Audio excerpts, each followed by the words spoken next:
નમસ્તે મિત્રો, આપણી યુટ્યુબ ચેનલમાં આપ સૌનું હાર્દિક સ્વાગત છે। આજે આપણે આ વિડીયોમાં સિનિયર સાયન્ટિફિક અસિસ્ટન્સ એક્ઝામમાં યુનિટ 2 એમાં ટોપિક 2.1માં પાણી અને ગંદા નમૂનાઓનો સમજૂતી અને તેના MCQs જોઈશું। અને આ પહેલાં આપણે યુનિટ 1 પણ કમ્પ્લીટ કરી નાખ્યો છે। તો ચલો આપણે શરૂઆત કરીએ આજના લેક્ચરની। એમાં જુઓ, જે યુનિટ 2 છે, સિદ્ધાંત, નમૂના લેવાનો હેતુ, નમૂનાની જાળવણી અને પૃથ્થકરણની પદ્ધતિઓ। આ આખો યુનિટ 50 માર્ક્સનો છે, જેમાંથી જે પહેલો ટોપિક છે 2.1 પાણી અને ગંદા પાણીના નમૂનાઓ, જે 15 માર્ક્સનો ટોપિક છે, તેના વિશે આજે આપણે અભ્યાસ કરવાના છીએ। તેની સમજૂતી પણ જોઈશું અને MCQs પણ। જેમાં સૌથી પહેલું છે, જુઓ, pH। pH મીન્સ કે હાઇડ્રોજન આયન સાંદ્રતા। જેમાં આપણે સૌથી પહેલાં એનો સિદ્ધાંત જોઈશું કે ભાઈ pH કયા સિદ્ધાંત ઉપર કામ કરે છે, તો શેના માટે છે, તો એનો સિદ્ધાંત છે પાણીની એસિડિટી અથવા તો આલ્કેલાઇનનું માપ કરવું। અને એના pHની જે સ્કેલ હશે 0 થી 14 સુધીની। પછી એનું મહત્ત્વ જોઈએ તો જળચર જીવન, કાટ લાગવાની સંભાવના અને શુદ્ધિકરણ પ્રક્રિયાઓ માટે નિર્ણાયક તરીકે કામ કરે છે। પછી તેના નમૂના જાળવણી જોઈએ તો સ્થળ પર તરત જ માપવું ફરજિયાત છે, કોઈ જાળવણી શક્ય નથી। અને જે pH માટે જે પદ્ધતિ વપરાય છે, પદ્ધતિ છે pH મીટર મીન્સ કે ઇલેક્ટ્રોડ પદ્ધતિ અથવા તો pH મીટર પદ્ધતિ। એના પછી બીજો ટોપિક જોઈએ, એસિડિટી અને આલ્કેલાઇનિટી। એમાં એનો સિદ્ધાંત જોઈ લઈએ તો સિદ્ધાંતમાં અનુક્રમે બેઝ અને એસિડને તટસ્થ કરવાની પાણીની ક્ષમતા। અને એનું મહત્ત્વ છે તો જોઈએ કે પાણીની બફરિંગ ક્ષમતા દર્શાવે છે। જે એસિડિટી અને આલ્કેલિનિટી છે, એનું મહત્ત્વ શું છે, તો તે પાણીની બફરિંગ ક્ષમતા દર્શાવે છે। અને એના નમૂનાની જાળવણી કઈ રીતે કરવી, તો ગ્રેબ સેમ્પલને 4 ડિગ્રી સેલ્સિયસ તાપમાને સંગ્રહ કરવો અથવા તો 24 કલાકમાં એનું વિશ્લેષણ કરવું। અને પદ્ધતિ જોઈએ તો તેમાં ટાઇટ્રેશન પદ્ધતિનો ઉપયોગ કરવામાં આવે છે। એમાં જ આપણે ત્રીજો ટોપિક જોઈએ, કુલ કઠિનતા, કેલ્શિયમ અને મેગ્નેશિયમ। આ આપણે એક સાથે જોઈ લઈશું। તો જેમાં તેનો સિદ્ધાંત છે પાણીમાં રહેલા દ્વિસંયોજક આયોજનો, મુખ્યત્વે કેલ્શિયમ અને મેગ્નેશિયમની કુલ માત્રા। એનું મહત્ત્વ જોઈએ તો સાબુનો બગાડ, પાઇપમાં સ્કેલ જમા થવો, એની જાળવણી કરવા માટે તો સૌથી પહેલાં તો તેને 4 ડિગ્રી સેલ્સિયસ તાપમાન પર રાખવું જોઈએ। પછી એની જાળવણીમાં HNO3 ઉમેરી શકાય અથવા તો 6 અને જો HNO3 ઉમેરી શકાય તો 6 મહિના સુધી ચાલે છે। અને એની પદ્ધતિમાં કહીએ તો EDTA ટાઇટ્રેશન પદ્ધતિનો ઉપયોગ થાય છે। પછી જોઈએ ક્લોરાઇડ। તો ક્લોરાઇડમાં સિદ્ધાંત આવશે પાણીમાં ક્લોરાઇડ આયનોની સાંદ્રતા। એનું મહત્ત્વ જોઈએ તો ખારાશનો સ્વાદ, કાટ લાગવાની સંભાવના ચેક કરવી। અને બીજું છે નમૂના અને જાળવણી, તો કોઈ પ્રિઝર્વેશન જરૂરી નથી જો અહીંયા, અને 14 દિવસ સુધી એ સ્થિર રહી શકે છે। પછીની પદ્ધતિ જોઈએ તો સિલ્વર નાઇટ્રેટ ટાઇટ્રેશન મીન્સ કે મોહર પદ્ધતિનો અહીંયા ઉપયોગ થાય છે। બીજું ક્લોરાઇડનું પૂછાય, તમને યાદ રાખજો, તેની અંદર સિલ્વર નાઇટ્રેટ ટાઇટ્રેશન પદ્ધતિનો ઉપયોગ થાય, સિલ્વર નાઇટ્રેટ ટાઇટ્રેશન। પછી જોઈએ COD મીન્સ કે કેમિકલ ઓક્સિજન ડિમાન્ડ। તો અહીંયા સિદ્ધાંત જોઈશું તો રાસાયણિક ઓક્સિડેશન દ્વારા કાર્બનિક અને અકાર્બનિક પદાર્થોને તોડવા માટે જરૂરી ઓક્સિજનની માત્રા। જો એ જે COD જે કેમિકલ ઓક્સિજન ડિમાન્ડ છે, એમાં એનો સિદ્ધાંત છે રાસાયણિક ઓક્સિડેશન દ્વારા કાર્બનિક અને અકાર્બનિક પદાર્થોને તોડવા માટે જરૂરી ઓક્સિજનની માત્રા। એનું મહત્ત્વ ક્યાં છે, તો યાદ રાખજો ગંદા પાણીમાં કુલ પ્રદૂષણ ભાર દર્શાવે છે। અને એના નમૂનાની જાળવણી માટે જોઈએ તો 4 ડિગ્રી સેલ્સિયસ તાપમાને રાખવું જોઈએ। પછી H2SO4 વડે pH જેનું લેસ દેન 2 કરો અથવા પછી 28 દિવસ સુધી એને સ્થિર રાખો। પછીની પદ્ધતિ જોઈએ તો એને પદ્ધતિ આવશે પોટેશિયમ ડાયક્રોમેટ રિફ્લક્સ પદ્ધતિ, પોટેશિયમ ડાયક્રોમેટ રિફ્લક્સ પદ્ધતિ। એના પછી જોઈએ આપણે BOD મીન્સ કે બાયોકેમિકલ ઓક્સિજન ડિમાન્ડ। તેમ એમાં સિદ્ધાંત જોઈશું સૂક્ષ્મજીવો દ્વારા 5 દિવસમાં મીન્સ કે 20 ડિગ્રી સેલ્સિયસ તાપમાને કાર્બનિક પદાર્થોના વિઘટન માટે વપરાતો ઓક્સિજન। જો બે બાયોકેમિકલ ઓક્સિજન ડિમાન્ડમાં આવશે સૂક્ષ્મજીવો દ્વારા 5 દિવસમાં કાર્બનિક પદાર્થોના વિઘટન માટે વપરાતો ઓક્સિજન। આ એનો સિદ્ધાંત છે। એનું મહત્ત્વ ક્યાં ઉપયોગી થશે, તો પાણીની જૈવિક ગુણવત્તા અને સૂક્ષ્મ જીવાણુઓની પ્રવૃત્તિ દર્શાવે છે। અને એના નમૂનાની જાળવણી કરી થાય તો ગ્રેબ સેમ્પલ દ્વારા, પછી 4 ડિગ્રી સેલ્સિયસ તાપમાને રાખી શકાય, પછી 6 કલાકમાં વિશ્લેષણ શરૂ કરવું એનું અનિવાર્ય છે। જો ભૈયા જે BOD છે એનું 6 કલાકમાં વિશ્લેષણ કરવું જરૂરી છે। અને પદ્ધતિ જોઈએ તો 5 દિવસીય ઇન્ક્યુબેશન, પછી DOમાં પણ મીન્સ કે વિગ્લર પદ્ધતિ તો DO પ્રોબનો ઉપયોગ કરવામાં આવે છે। એના પછી જોઈ લઈએ આપણે દ્રાવ્ય ઓક્સિજન મીન્સ કે ડિઝોલ્વ ઓક્સિજન। તો એનો સિદ્ધાંત છે પાણીમાં ઓગળેલા મુક્ત ઓક્સિજનની માત્રા. મહત્વ તો જળચર જીવન માછલીઓ માટે અનિવાર્ય છે. પછી નમૂના અથવા તેની જાળવણી જોઈ લઈએ તો સ્થળ પર સેમ્પલ ફિક્સ કરવું, હવાનો સંપર્ક ટાળવો. આપણે આ પહેલા પાઠમાં પણ જોઈ ગયા હતા કે જે દ્રાવ્ય ઓક્સિજન હોય છે તેની અંદર આપણે હવાનો સંપર્ક ટાળવાનો છે. અને બીજું કે આ પદ્ધતિની અંદર આની અંદર પદ્ધતિ જે ઉપયોગી થશે છે વિન્કલર પદ્ધતિ અથવા તો ડિયોમીટર. એના પછી છે ઓઇલ અને ગ્રીસ. આ ટોપિક ઓઇલ અને ગ્રીસ વિશેની માહિતી પણ આપણે પહેલા પાઠમાં મેળવી હતી. એનો સિદ્ધાંત છે પેટ્રોલિયમ અથવા તો પાણી ચરબીયુક્ત પદાર્થો. એનું મહત્વ જોઈએ તો સપાટી પર તરતા રહે છે, ઓક્સિજન ટ્રાન્સફર અટકાવે છે, ગટર લાઇન બ્લોક કરે છે. પછી એની જાળવણી કઈ રીતે કરી શકાય? તો સૌથી પહેલાં આપણે આ પણ પહેલે પાઠમાં જોયું હતું કે કાચની બોટલમાં એની જાળવણી કરવામાં આવે છે, કાં તો પછી અથવા એનું 4 ડિગ્રી સેલ્સિયસ પર 4 ડિગ્રી સેલ્સિયસ તાપમાને રાખવામાં આવે છે, અથવા તો H2SO4 વડે pH <2 કરીને જાળવણી કરવામાં આવે છે, કાં તો 28 દિવસ સુધી એને સ્થિર રાખી શકાય છે. અને પદ્ધતિ જોઈએ તો નિષ્કર્ષણ મીન્સ કે એક્સટ્રેક્શન અને ગ્રેવીમેટ્રિક પદ્ધતિનો ઉપયોગ કરવામાં આવે છે. પછી જોઈએ ભારે ધાતુઓ. ભારે ધાતુઓની અંદર જોઈશું આપણે આ મીન્સ ભારે ધાતુઓમાં અલગ અલગ જે પીબી, એચજી, સીડી, સીઆર જોઈ જઈએ. તેમાં સિદ્ધાંત છે ઝેરી ધાતુ તત્વોની હાજરી દર્શાવે છે. પછી મહત્વ જોઈએ તો માનવ સ્વાસ્થ્ય માટે અત્યંત જોખમી બાયો એક્યુમ્યુલેશન કરે છે. અને એની જાળવણી માટે જોઈએ તો એસિડ વોશ કરેલી બોટલ, HNO3 ઉમેરી pH એનું <2 કરી શકીને આ નમૂનાની જાળવણી કરી શકીએ છીએ. અને પદ્ધતિ જોઈએ તો એટોમેટિક એબ્ઝોર્પ્શન સ્પેક્ટ્રોમીટર અથવા તો ICP-MS પદ્ધતિનો ઉપયોગ કરવામાં આવે છે. પછી અમુક જે ammoniacal nitrogen, sulphate, phenol, colour, solids, fluoride, cyanides, heavy metals, pesticides, POPS અને pH જે હોય છે એ બધામાં પણ જોઈ લઈએ કે આ બધા માટે પણ ચોક્કસ માનક પદ્ધતિઓ, નમૂના જાળવણી અને વિશ્લેષણ પ્રોટોકોલ મીન્સ કે standard method for the examination of water and waste વોટરમાં આપવામાં આવ્યા છે. અને બીજું જોઈએ તો પ્રત્યેક પરિમાણ માટે અલગ નમૂના બોટલ, યોગ્ય પ્રિઝર્વેટિવ જેમ કે HNO3 ભારે ધાતુઓ માટે, H2SO4 સાયનાઇડ માટે અને 4 ડિગ્રી સેલ્સિયસ તાપમાને સંગ્રહ જરૂરી છે. અને બીજું જોઈએ કે એની અલગ અલગ પદ્ધતિ જોઈએ તો વિવિધ પદ્ધતિ જેમ કે સ્પેક્ટ્રોમેટ્રી, ક્રોમેટોગ્રાફી, પછી એટોમેટિક એબ્ઝોર્પ્શન સ્પેક્ટ્રોસ્કોપી અને ઇલેક્ટ્રોડ પદ્ધતિઓનો પણ ઉપયોગ અહીંયા કરવામાં આવે છે. પછી થોડી વધારે માહિતી જોઈ લઈએ તો સેમ્પલનો પ્રકાર જોઈએ તો pH, DO અને ક્લોરીન માટે હંમેશા ગ્રેબ સેમ્પલ લેવામાં આવે છે. જો ભાઈ કે આગળના આપણે જે અમુક ટોપિક જોઈએ જેમાં કયા કયા સેમ્પલનો ઉપયોગ કરવામાં આવે છે, તો જો pH, DO અને ક્લોરીન માટે હંમેશા ગ્રેબ સેમ્પલનો ઉપયોગ કરવામાં આવે છે. અને સ્થળ પર અથવા શક્ય તેટલી વહેલી તકે વિશ્લેષણ કરવામાં આવે છે. આપણે ગ્રેબ સેમ્પલમાં જોઈ ગયા હતા કે એને વધારે સમય માટે સાચવીને રખાય નહીં, એને જે સ્થળે શક્ય બને તેટલી વહેલી તકે એને વિશ્લેષણ કરવામાં આવે છે. પછી સંગ્રહની વાત કરીએ તો મોટાભાગના રાસાયણિક પરિણામો માટે 4 ડિગ્રી સેલ્સિયસ તાપમાન અને યોગ્ય રાસાયણિક પ્રિઝર્વેટિવનો ઉપયોગ નમૂનાની અખંડતા જાળવવા માટે થાય છે. તો આ પણ આપણે જોઈ ગયા હતા કે અમુક એવી વસ્તુ કે જે બગડવા લાયક હોય ત્યારે 4 ડિગ્રી સેલ્સિયસ તાપમાને રાખવા જોઈએ, તો અમુક રાસાયણિક પ્રિઝર્વેટિવનો ઉપયોગ કરવામાં આવે છે જેમ કે H2SO4, NH3 acid means chemical ઉમેરીને એને પ્રિઝર્વ કરવામાં આવે છે.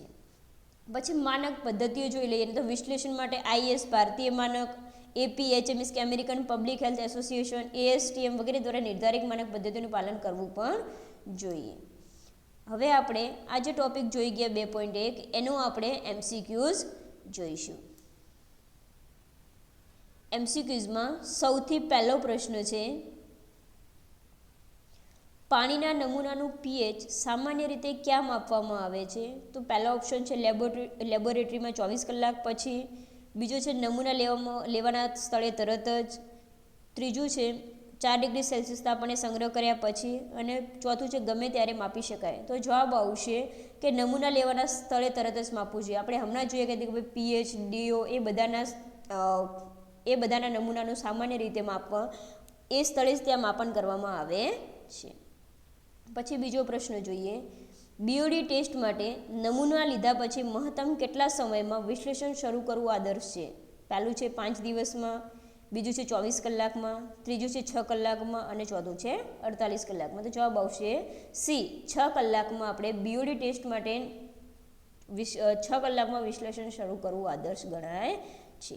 પછી ત્રીજો પ્રશ્ન જોઈ લઈએ, પાણીની કુલ કઠિનતા મીન્સ કે ટોટલ હાર્ડનેસ માપવા માટે સામાન્ય રીતે કઈ પદ્ધતિ વપરાય છે?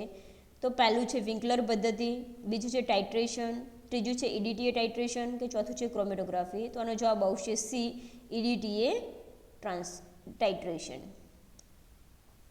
પછી ચોથો પ્રશ્ન જોઈએ, પાણીમાં દ્રાવ્ય ઓક્સિજન મીન્સ કે ડિઝોલ્વ ઓક્સિજન ડીઓનું વિશ્લેષણ કરવા માટે કઈ જાણીતી રાસાયણિક પદ્ધતિ છે? તો પહેલું છે મોહર પદ્ધતિ, બીજું છે રિફ્લક્સ પદ્ધતિ, ત્રીજું છે વિન્કલર પદ્ધતિ અને ચોથું છે સ્પેક્ટ્રોમેટ્રી. તો જવાબ આવશે અહીંયા સી, વિન્કલર પદ્ધતિ.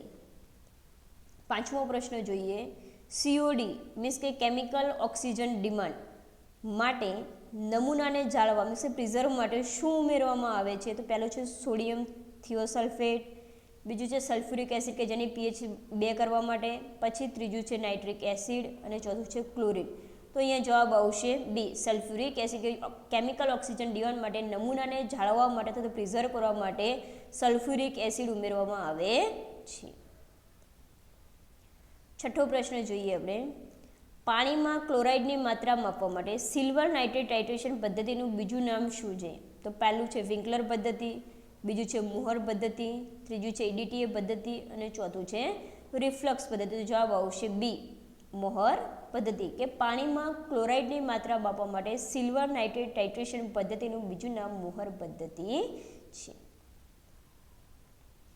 એના પછી સાતમો પ્રશ્ન જોઈએ, આલ્કલાઇનિટી સામાન્ય રીતે શેના કારણે હોય છે? હેવી મેટલ્સના લીધે હોય, બીજું છે ક્લોરાઇડ સલ્ફેટના લીધે હોય, ત્રીજું છે કાર્બોનેટ બાયકાર્બોનેટ હાઇડ્રોક્સાઇડ આયનના લીધે હોય કે ચોથું છે ઓઇલ અને ગ્રીસના લીધે હોય. તો જોઈ લઈએ આપણે, જવાબ આવશે સી, કાર્બોનેટ બાયકાર્બોનેટ અને હાઇડ્રોક્સાઇડ આયનના લીધે આલ્કલાઇનિટી સામાન્ય રીતે જોવા મળે છે.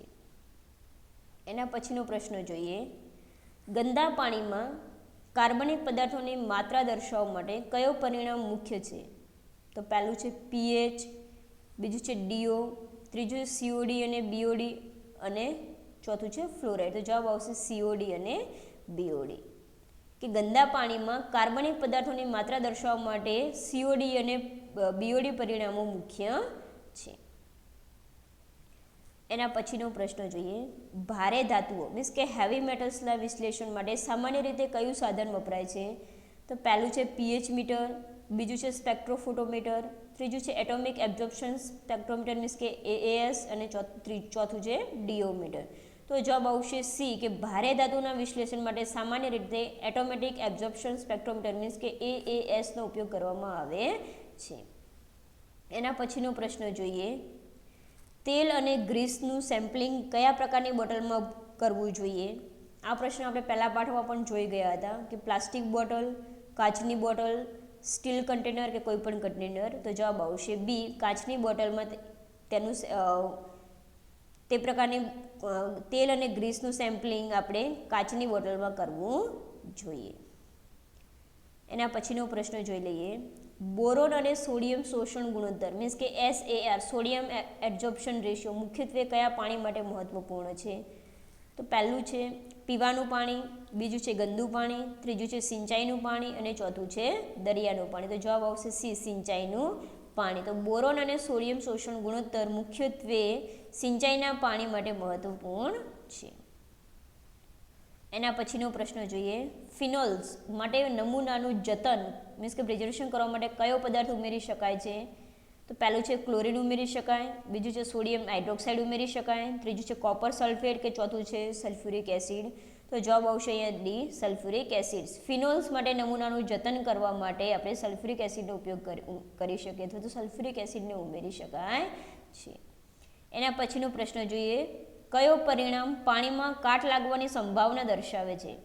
ફરીથી વાંચું છું પ્રશ્ન, કયો પરિમાણ પાણીમાં કાટ લાગવાની સંભાવના દર્શાવે છે? તો પહેલું છે હાર્ડનેસ, બીજું છે ક્લોરાઇડ, ત્રીજું છે સલ્ફેટ અને ચોથું છે pH. તો અહીંયા જવાબ આવશે બી, ક્લોરાઇડ જે છે એ પાણીમાં કાટ લાગવાની સંભાવના દર્શાવે છે. એના પછીનો પ્રશ્ન જોઈએ 14મો, સલ્ફાઇડ્સનું સેમ્પલિંગ અને જાળવણી ખૂબ કાળજી માંગી લે છે કારણ કે તે વાતાવરણમાં ખાલી જગ્યા થઈ શકે છે. દ્રાવ્ય, બાષ્પીભવન, ઓક્સિડાઇઝ કે રિએક્ટ? તો જવાબ આવશે અહીંયા સી, ઓક્સિડાઇઝ થઈ શકે છે. જો ભાઈ સલ્ફાઇડનું સેમ્પલિંગ અને જાળવણી ખૂબ કાળજી માંગી લે છે કારણ કે તે વાતાવરણમાં ઓક્સિડાઇઝ થઈ શકે છે. એના પછીનો પ્રશ્ન જોઈએ, BOD5 એટલે શું? 5 કલાકમાં ઓક્સિજનની માંગ, 5 કલાકમાં ઓક્સિજનની માંગ, બીજું છે 5 દિવસમાં ઓક્સિજનની માંગ, ત્રીજું છે 5 મિનિટમાં ઓક્સિજનની માંગ અને ચોથું છે 5 તાપમાને ઓક્સિજનની માંગ. તો જવાબ આવશે અહીંયા બી 5 દિવસમાં ઓક્સિજનની માંગ. BOD5નો ઉપયોગ એટલે કે 5 દિવસમાં ઓક્સિજનની માંગ. એના પછીનો પ્રશ્ન જોઈએ, કયા પરિણામ માટે નમૂનામાં કોઈ પ્રિઝર્વેટિવ ઉમેરવામાં આવતું નથી અને સ્થળ પર માપવું અનિવાર્ય છે?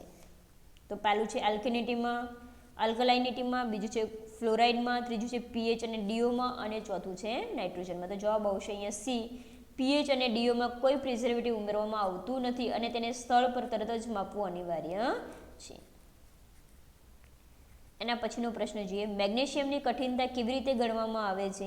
તો જવાબ આવશે એ, કુલ કઠિનતા વત્તા કેલ્શિયમ કઠિનતા, બીજું છે કુલ કઠિનતા માઇનસ કેલ્શિયમ કઠિનતા, ત્રીજું છે કેલ્શિયમ કઠિનતા ભાગ્યા 2 અને ચોથું છે સીધી DTA પદ્ધતિથી. તો જવાબ આવશે અહીંયા બી, કુલ કઠિનતા માઇનસ કેલ્શિયમ કઠિનતા. તો અહીંયા પ્રશ્ન છે કે મેગ્નેશિયમની કઠિનતા કઈ રીતે ગણવામાં આવે છે? તો જે કુલ કઠિનતા હશે તેમાંથી કેલ્શિયમની કઠિનતા માઇનસ કરી તો મેગ્નેશિયમની કઠિનતા મળે છે. એના પછીનો પ્રશ્ન જોઈએ, કલર માપવા માટે સામાન્ય રીતે કયા સાધનનો ઉપયોગ કરવામાં આવે છે? તો પહેલું છે પીએચ મીટર, બીજું છે કલરીમીટર અથવા તો સ્પેક્ટ્રોફોટોમીટર, ત્રીજું છે ટર્બિડિટી મીટર અને ચોથું છે ડીઓમીટર. તો અહીંયા જવાબ આવશે બી, કલરીમીટર અથવા તો સ્પેક્ટ્રોફોટોમીટરનો કલર માપવા માટે સામાન્ય રીતે ઉપયોગ કરવામાં આવે છે. એના પછીનો પ્રશ્ન જોઈએ, પીસીબી અને ડાયોક્સિન કયા પ્રકારના પ્રદૂષકો છે? તો પહેલું છે ભારે ધાતુઓ છે, બીજું છે અકાર્બનિક પદાર્થો છે, ત્રીજું છે સતત કાર્બનિક પ્રદૂષકો છે પીઓપી મીન્સ કે પેરિસ્ટેટેન્ટ ઓર્ગેનિક પોલ્યુટન્ટ છે અથવા તો જંતુનાશકો છે. તો જવાબ આવશે અહીંયા સી, સતત કાર્બનિક પ્રદૂષકો છે. પીસીબી અને ડાયોક્સિન એ સતત કાર્બનિક પ્રદૂષકો છે. એના પછીનો પ્રશ્ન જોઈએ, ટોટલ સોલિડ્સ નક્કી કરવા માટે કઈ પદ્ધતિ વપરાય છે? ટોટલ સોલિડ્સ નક્કી કરવા માટે કઈ પદ્ધતિ વપરાય છે? તો પહેલું છે ટાઇટ્રેશન પદ્ધતિ, બીજું છે ગ્રેવીમેટ્રિક પદ્ધતિ વજન કરીને, ત્રીજું છે સ્પેક્ટ્રોફોટોમેટ્રી અને ચોથું છે પીએચ મીટર. તો જવાબ આવશે અહીંયા બી, ગ્રેવીમેટ્રિક પદ્ધતિ મીન્સ કે ટોટલ સોલિડ્સ નક્કી કરવા માટે ગ્રેવીમેટ્રિક પદ્ધતિનો ઉપયોગ કરવામાં આવે છે. અહીંયા આપણે આજે બીજા પાઠનો 2.1 જે ભાગ હતો એ આપણે આજે પૂર્ણ કર્યો. નેક્સ્ટ લેક્ચરમાં આપણે 2.2 બીજા ચેપ્ટરનો જે ટોપિક 2.2 છે તેના વિશે અભ્યાસ કરીશું. Thank you.